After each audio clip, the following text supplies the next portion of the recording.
में कोई कंफ्यूजन नहीं है। इस बार फिर से नीतीश कुमार और 225 पार, ये हम लोग एनडीए के साथ हैं और रहेंगे।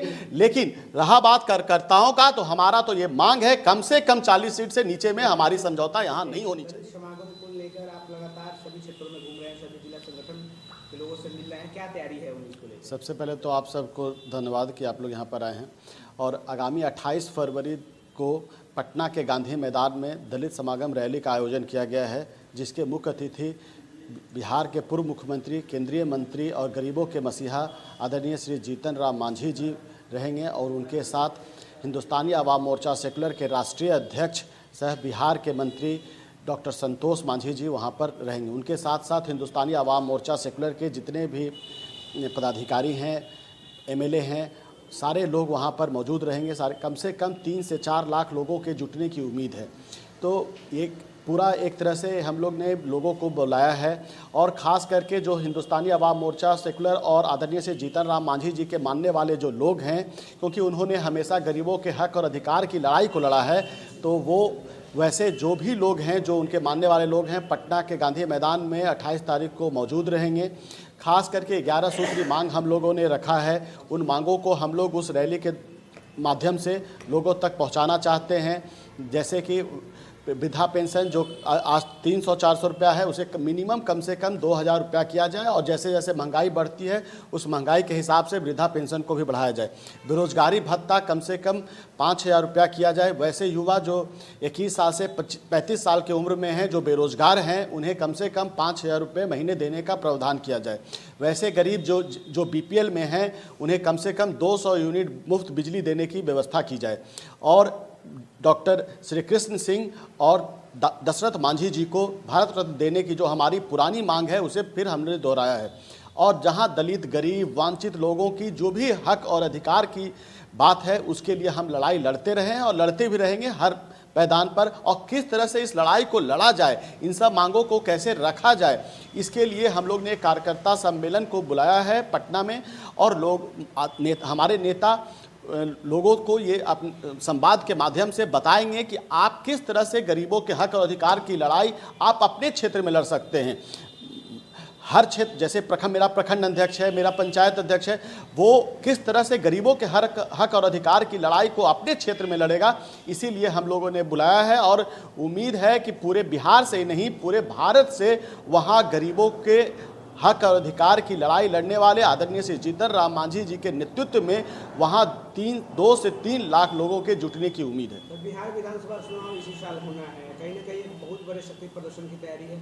तो हर पार्टी का यही रहता है कि अपना शक्ति दिखाने का एक माध्यम भी होता है। रैली इसीलिए किया जाता है और लोगों को इसलिए जुटाया भी जाता है, बुलाया भी जाता है, क्योंकि हमारे लोग हर जगह हैं। हमारे मानने वाले लोग, पार्टी के विचारों की विचारधारा को मानने वाले लोग पूरे बिहार में नहीं, पूरे भारत में फैले हुए हैं। लेकिन दिखता नहीं है, क्योंकि ये गरीबों की पार्टी है, संसाधन थोड़ा विहीन पार्टी है।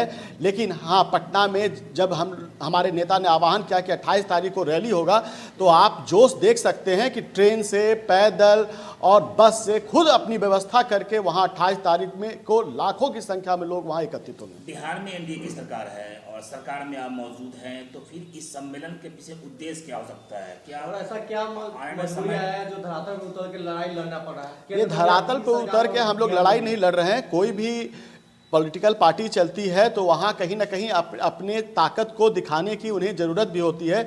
और जिस तरह से ये चुनावी वर्ष चल रहा है, और हम कार्यकर्ताओं का ये डिमांड रहा है कि कम से कम 40 सीट हम लोग को बिहार में मिलना चाहिए। 40 से कम सीट पे हम लोग कोई भी समझौता नहीं करने चाह रहे हैं, ये कार्यकर्ताओं का मांग है।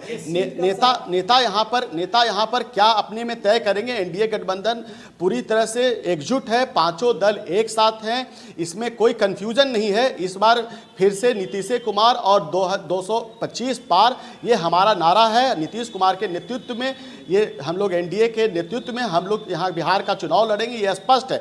लेकिन कार्यकर्ताओं का मानना है कि कम से कम जिस तरह से हमारी तैयारी चल रही है, 40 सीट हमको बिहार में मिलनी चाहिए। अभी आपने बात स्पष्ट कर दी, आपने कहा कि 40 सीट से कम पे हम समझौता नहीं करेंगे। ये बड़ी सवाल आपने खड़ा किया है सरकार ने। हम कार्यकर्ता के रूप में बोले हैं कि कार्यकर्ताओं का मांग है कि कम से कम 40 सीट मिलना चाहिए, लेकिन हमारे नेता ने स्पष्ट कहा है कि हमें सीट के लिए नहीं, हमने विचारधारा के लिए समझौता किया है, हमें एक सीट भी नहीं मिलेगा तब भी हम लोग एनडीए के साथ हैं और रहेंगे।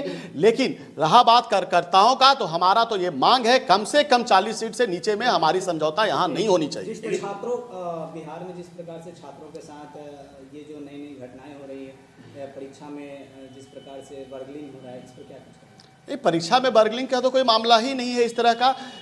हर जगह कहीं ना कहीं अगर क्वेश्चन आउट होने का या कुछ इस तरह से मामला आता है तो सरकार पूरी मुस्तैदी के साथ एक्शन ले रही है, और एक्शन लेने में हो सकता है परीक्षा उसमें कैंसिल भी करना पड़ता है।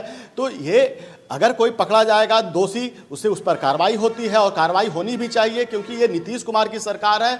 यहाँ कोई भी जो दोषी है उसे बख्शा नहीं जाएगा और उस पर समुचित कार्रवाई होगी। जिस तरीके से आपने बयान दिया, कार्यकर्ता मांग कर रहे हैं 40 सीट की, जो कहीं ना कहीं आप लोग बोल रहे हैं कि ये जायज़ मांग है, कार्यकर्ताओं की जायज़ मांग है, लेकिन बिहार में दलित समाज के नेता बनने की होड़ में लगातार बड़ा भाई छोटा भाई बनने की बात हमेशा सामने आती है।